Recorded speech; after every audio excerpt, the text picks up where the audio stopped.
Bismillahirrahmanirrahim. Today we will study that what is socio-political conflict.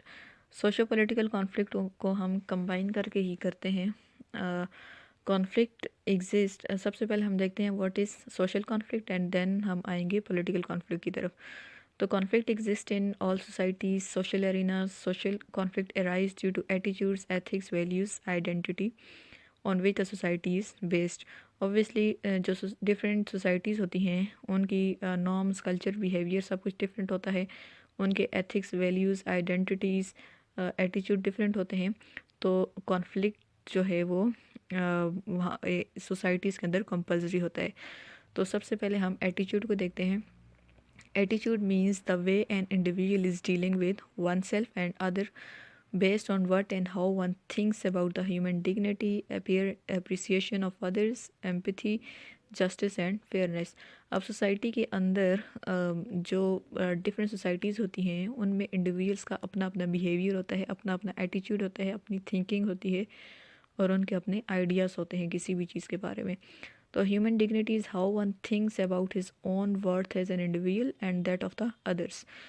अब human dignity ये है कि इंसान अपनी वर्थ के बारे में कैसे सोचता है और इंसान दूसरों की वर्थ के बारे में कैसे सोचता है. एप्रिसिएशन, अब इसमें एक ह्यूमन डिग्निटी आ जाती है. Then appreciation of others, how one values और tolerates the various aspects of others, their culture, belief, concepts and values. अब ये कि आपकी दूसरे जो पर्सन है या दूसरी जो सोसाइटीज़ हैं उनके बारे में आप की थिंकिंग क्या है, आप उनको अप्रिशिएट करते हैं, आपके अंदर आपके पास आप उनको टॉलरेट करते हैं या नहीं करते. ठीक है, दूसरों के कल्चर को, दूसरों के बिलीव्स को या दूसरों के कॉन्सेप्ट्स को या दूसरों की वैल्यूज़ को. और it also includes how a person is open to learn from the culture. एक पर्सन जो है वो कल्चर से, दूसरों के कल्चर से कैसे सीखता है, उन्हें अप्रिशिएट कैसे करता है और उनको परसीव कैसे करता है.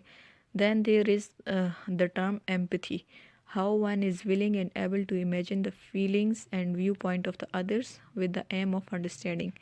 ठीक है, कि दूसरों की फीलिंग्स को, दूसरों के व्यू पॉइंट्स को आप कितना अंडरस्टैंड करते हैं और आप उनको अंडरस्टैंड करने के लिए जो है वो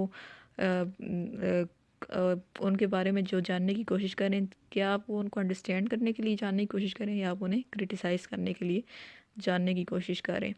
justice and fairness, how one values genuinely for principles and democratic process on different levels of society and is ready to involve oneself for a just world.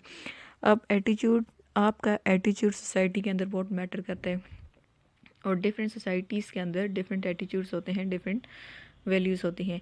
उसके बाद एटीट्यूड के बाद आ जाता है ethics and values. Ethics is the analysis of concept such as right and wrong. ठीक है, कि किसी सोसाइटी के अंदर क्या चीज़ राइट है और क्या चीज़ रॉन्ग है. मे बी एक चीज़ जो एक सोसाइटी के अंदर राइट है वो दूसरी सोसाइटी के अंदर रॉन्ग समझी जाती हो.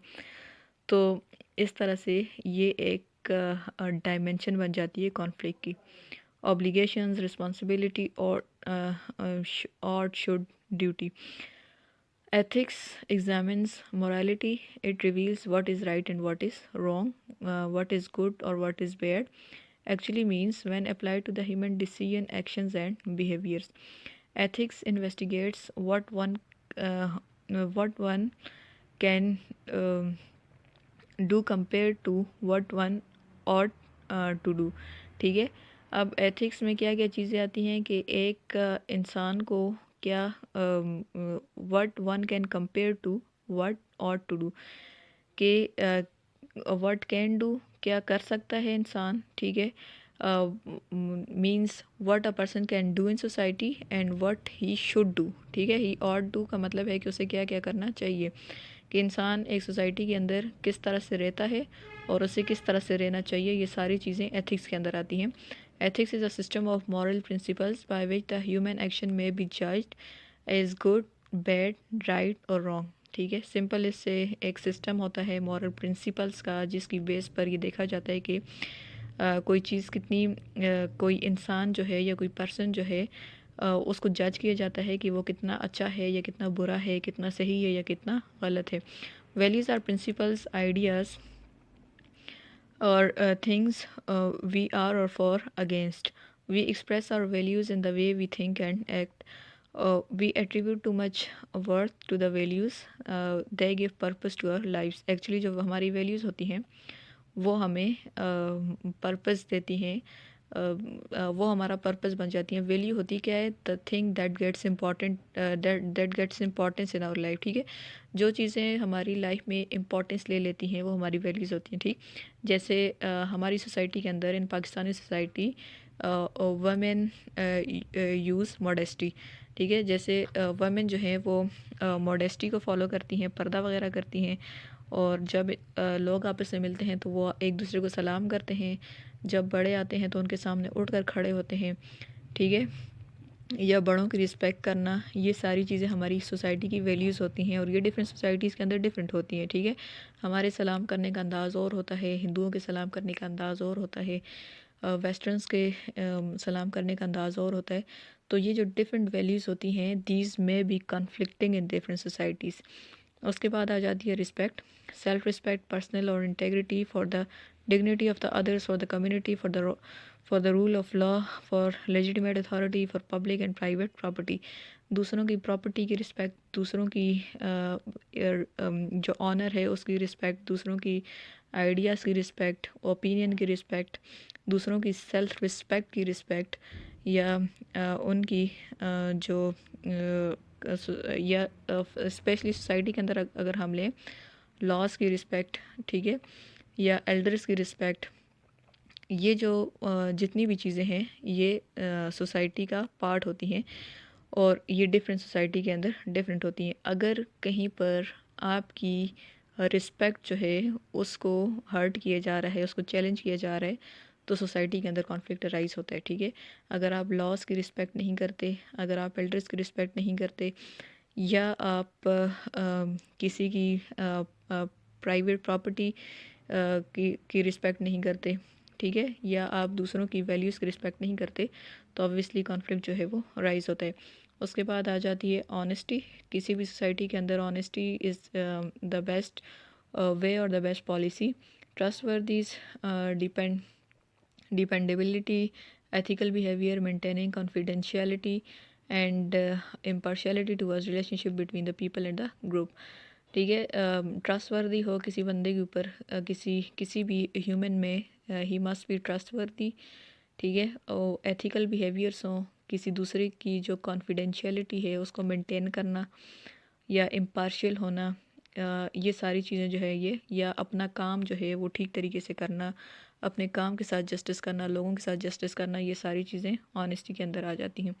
Responsibility, accountability, open open mindness, constructive criticism, carry out laws, obligation. अपनी जो सिंपल सोसाइटी के अंदर एज अ ह्यूमन आपकी जो रिस्पॉन्सिबिलिटी है, if you are not fulfilling that responsibility, then conflict may arise in the society। After that, justice, if simple, if the justice in any society is challenged, conflict will arise। Then another aspect is gender roles. Gender roles, gender perspective, and gender responsibilities are essential for dealing with the social relationship and approaching conflict. Analyzing a conflict from the gender perspective means looking into the different interests, values, responsibilities, and powers of the different gender groups, male female. अब अगर कहीं पर gender discrimination आ जाती है, चाहे वो male female है या ट्रांसजेंडर के केस में, तो सोसाइटी के अंदर कॉन्फ्लिक्ट राइज होता है। ठीक है, उसके बाद आ जाती है इम्पोर्टेंट चीज़, आइडेंटिटी। कोई भी इंसान जो है वो अपनी आइडेंटिटी के ऊपर कंप्रोमाइज़ नहीं करता। Conflict may be cause by feeling of threatened identity। Conflict over identity arise when individual or group member feel their self that their identity is threatened. इसकी सिंपल एग्जांपल है कि जितनी भी नेशन स्टेट्स बनी हैं दुनिया के अंदर, वो अपनी आइडेंटिटी को मेंटेन करने के लिए बनी है। ठीक है, just like state of Pakistan, जो कि इस्लाम की बेस पर बनी है, मुसलमानों को उसने एक आइडेंटिटी दी है, मुस्लिम्स को। इसी तरह स्टेट ऑफ ज्यूज़ को हम देखें तो वहाँ पर ज्यूज़ को आइडेंटिटी मिली है। तो चूँकि उनकी आइडेंटिटी को यूरोप में और बाकी जगहों पे ख़तरा था, तो उन्होंने अपनी आइडेंटिटी को स्टेबल करने के लिए एक इंडिपेंडेंट स्टेट ली। और इसी तरह मुस्लिम्स की आइडेंटिटी को ख़तरा था, तो सब कॉन्टिनेंट में एक कॉन्फ्लिक्ट राइज हुआ। अ, उसके अलावा कुछ सोसाइटी के अंदर प्रेजुडिस होता है। अगर सोसाइटी में प्रेजुडिस हो, ठीक है, तअस्सुब हो किसी सोसाइटी के अंदर, किसी को कम मिल रहा हो, किसी को ज़्यादा मिल रहा हो, किसी को राइट्स ना मिल रहे हों, तो सोशल कॉन्फ्लिक्ट राइज होता है। देन सोसाइटी के अंदर कुछ स्टीरियोटाइप्स होती हैं, ठीक है। वो स्टीरियोटाइप्स अगर कोई सोसाइटी फॉलो कर रही है, जस्ट लाइक किसी किसी का कदम किसी के घर में मनहूस आ जाना, या इसके अलावा इस तरह की बहुत सी स्पेशली जो बैकवर्ड सोसाइटीज़ होती हैं, इनमें कॉन्फ्लिक्ट अराइज होता है इन स्टीरियोटाइप्स की वजह से, ठीक है। All of these issues in conflict is the assign characteristic to the people और the group of the people, usually negative ones without significant proof, ठीक है। कि अगर किसी की चीज़ किसी के घर में कुछ हो जाता है, या आप इस चीज़ को दूसरों पर इम्पोज करें विदाउट एनी प्रूफ, आप इम्पोज करें और स्टीरियोटाइप्स की बेस पर इन्फॉर्म करें, इम्पोज करें, ठीक है। कि फ़लाँ बंदा मर गया है तो ये फ़लाँ की नहूसत की वजह से हुआ, या ये इस तरह की और कौन कौन सी आ सकती हैं इसके अंदर। हाँ, अक्सर हमारी सोसाइटी के अंदर जो जादू टोना है, ये भी एक तरह का स्टीरियोटाइप है। इसे लिया जाता है a generalized image create when prejudice towards a particular group is so simplified that it sees all the group's member are possessing certain qualities। तो इन चीज़ों को जब नेगेटिवली लिया जाता है तो कॉन्फ्लिक्ट अराइज होता है। या इस तरह का स्टीरियोटाइप कि कोई क्लास जो है अपर क्लास लोअर क्लास में, जस्ट लाइक इंडिया के अंदर जो ब्राह्मण और शूद्रस का कॉन्सेप्ट था, तो शूद्रों को अछूत समझा जाता था कि इनके साथ हाथ लगाने से लोग नापाक हो जाते हैं। तो ये जो स्टीरियोटाइप्स थे, these were conflicting and these were social dimensions of conflict, ठीक है। फिर डिस्क्रिमिनेशन आ जाती है। उसके बाद हम देखते हैं व्हाट इज़ पॉलिटिकल कॉन्फ्लिक्ट। तो political conflict is basically related to the power. We can say that power क्या होती है? Power is an ability to influence someone's mind, ठीक है। जब आप किसी के माइंड को इन्फ्लुएंस करते हैं, दैट इज़ योर पावर। और पॉलिटिक्स में सबसे ज़्यादा माइंड्स को इन्फ्लुएंस किया जाता है। और पॉलिटिक्स क्या है? Politics is basically the struggle of power between the to और मोर पार्टीज़, दो और दो से ज़्यादा पार्टीज़ के दरमियान जो स्ट्रगल ऑफ पावर होती है, दैट इज़ पॉलिटिक्स। तो पॉलिटिकल कॉन्फ्लिक्ट क्या होता है? It is also related to the struggle of power between the two parties. और ये जो स्ट्रगल है, इसमें आपके पॉलिटिकल राइट्स वगैरह आ जाते हैं, ठीक है। और पॉलिटिकल राइट्स में आपके वोटिंग के राइट्स, आपकी जो है कोई पोस्ट, कोई ऑफिस होल्ड करने का राइट, ठीक है, कोई एसोसिएशन बनाने का राइट। तो पॉलिटिकल राइट्स जितने भी आते हैं, ये आपकी, अगर ये पॉलिटिकल राइट्स आपके वायलेट हो रहे हो, तो जो कॉन्फ्लिक्ट अराइज होता है, दैट इज़ पॉलिटिकल कॉन्फ्लिक्ट। इसकी बेस्ट एग्जांपल है कि इंडो पाक सब कॉन्टिनेंट में जब जो डेमोक्रेटिक सिस्टम इंट्रोड्यूस करवाया गया, तो डेमोक्रेटिक सिस्टम में ये था कि majorities, in democratic system there is majorities authority. और अगर मेजॉरिटीज़ अथॉरिटी होता, तो जो हिंदूज़ हैं, they are in majority and they will get more seats. तो इससे मुस्लिम्स के पॉलिटिकल राइट्स जो हैं वो वायलेट हो जाते। तो जब मुस्लिम के पॉलिटिकल राइट्स वायलेट होने की बात हुई, तो इंडिया में दोनों पार्टीज़ के अंदर जो है वो कॉन्फ्लिक्ट राइज हुआ, ठीक है। और इसी तरह अगर पावर के कॉन्टेक्स्ट में हम देखें, तो पीपल इन कॉन्फ्लिक्ट में assume that they do not have enough power to establish a balance of power और to bring about a change और पीस। रीजनल भी हम देखें कि जब बैलेंस ऑफ पावर डिस्टर्ब होता है, तो दो स्टेट्स के दरमियान में कॉन्फ्लिक्ट आता है।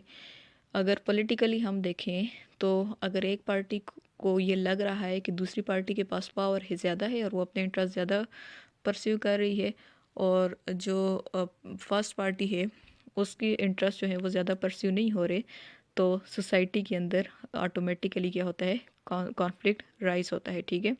अब ये कॉन्फ्लिक्ट जो होता है इसकी एग्जांपल्स क्या क्या हैं?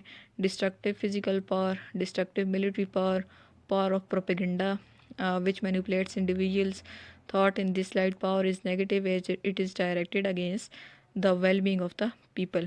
ठीक, अब नेगेटिव पावर कौन सी पावर होती है? जो कि वायलेंस पर बेस करती है, ठीक है। और कुछ पॉजिटिव पावर होती हैं, power of truth, power of justice, solidarity, skills. ठीक, जब ट्रूथ पर बेस करती है पावर, जस्टिस पर बेस करती है, पॉलिटिकल राइट्स देती है, तो जो पॉजिटिव पावर होती है वो कॉन्फ्लिक्ट का बायस नहीं बनती। जो सोसाइटी के अंदर नेगेटिव पावर होती है, जो इनजस्टिस को प्रमोट कर रही हो, करप्शन को प्रमोट कर रही हो, प्रोपेगेंडा कर रही हो, ठीक है, लोगों को गलत तरह से मैनिपुलेट कर रही हो, तो ये जो नेगेटिव पावर होती है, this leads towards conflict. Power does not power does not in vacuum. It is present in a relationship, government to citizen. It is way one communicates and react that might show power. There are various possibilities for executing power. A parent can choose to either listen to a child or not. A government can choose to react to the ideas of citizens or not. ठीक है, power society के base पे जो first example थी, it is based on the ये family level पर base करती है, और जो पॉलिटिक्स लेवल पर है कि गवर्नमेंट किस तरह से रिएक्ट करती है अपने सिटीजन्स के आइडियाज़ से। अब इसकी सोर्सेज क्या क्या होती हैं पावर की? There are various sources. First is based upon the position और roles occupied in a society. जब आपके पास एक पोजीशन होती है, एक रोल होती है, it can be pass from one individual to another in the areas where a person moves in और आउट ऑफ द पोजीशन। ठीक है, जैसे मिनिस्टर्स वगैरह के पास जितनी भी पावर होती है, तो ये किस बेस पर होती है कि they have a position, they can influence the interest of the people, they can follow those policies which are pursuing their own interest. ठीक, फिर उसके बाद पावर ऑफ फोर्स। जब जो पॉलिटिक्स में पावर ऑफ फोर्स भी होती है, ठीक है, जब आपको लगता है कि आप अपने इंटरेस्ट परस्यू नहीं कर रहे और दूसरों पर आपको ज़बरदस्ती अपनी पावर जो है वो इम्पोज करनी पड़ती है। ठीक, फिर आपका जो स्टेटस है वो भी एक कॉन्फ्लिक्टिंग होता है। अच्छा, ये बाकी जो नॉलेज एक्सपर्टाइज वगैरह है, ये पॉलिटिक्स कॉन्टेक्स्ट में नहीं आती। पॉलिटिक्स के कॉन्टेक्स्ट में आपकी पोजीशन आ जाएगी, ठीक है, आपके पॉलिटिकल राइट्स आ जाएंगे, और उसके अलावा आपकी पॉलिटिकल राइट्स के अंदर your right to vote, right to make and to form an association, and right to hold a public office. It is also your political right. अगर आपके पॉलिटिकल राइट्स वायलेट हो रहे हो या आपके पॉलिटिकल इंटरेस्ट वायलेट हो रहे हो, तो सोसाइटी के अंदर पावर स्ट्रगल आ जाती है। ठीक है, और ये जो पावर स्ट्रगल होती है, this is political conflict. Just like in Pakistan हम देखें तो यहाँ पर जो 6 एलीट्स हैं, those are bureaucratic elites, military elites, industrial elites, feudal elites, professional elites. तो ये जो डिफरेंट एलीट्स हैं, ये या रिलीजियस एलीट्स हैं, they are in struggle of power with one another. तो इन एलीट्स की स्ट्रगल ऑफ पावर को हम पॉलिटिकल एस्पेक्ट ऑफ कॉन्फ्लिक्ट में ले सकते हैं। ठीक है, उसके अलावा इंटरनेशनली जो पॉलिटिकल कॉन्फ्लिक्ट्स हैं that are being discussed in the United Nations, obviously that is Palestine issue. ठीक है, पैलेस्टाइन में भी जो हमास का या जो ज्यूज़ का आपस में कॉन्फ्लिक्ट है, that is on the land. It is somehow we can say that it is a political concept because it is for the sake of power. फिर कश्मीर में जो इंडिया और पाकिस्तान का कॉन्फ्लिक्ट है, it is for the sake of power, for the sake of authority, कि India ये चाहता है कि उसकी अथॉरिटी हो कश्मीर में और पाकिस्तान ये चाहता है कि उसकी अथॉरिटी हो कश्मीर में। तो ये जो पावर स्ट्रगल है that is something political, so we can say that it is a political aspect of conflict. इसी तरह इंटरनेशनली आप बहुत सारी एग्जांपल्स ले सकते हैं जिससे आप पॉलिटिकल डायमेंशन में ऐड कर सकते हैं।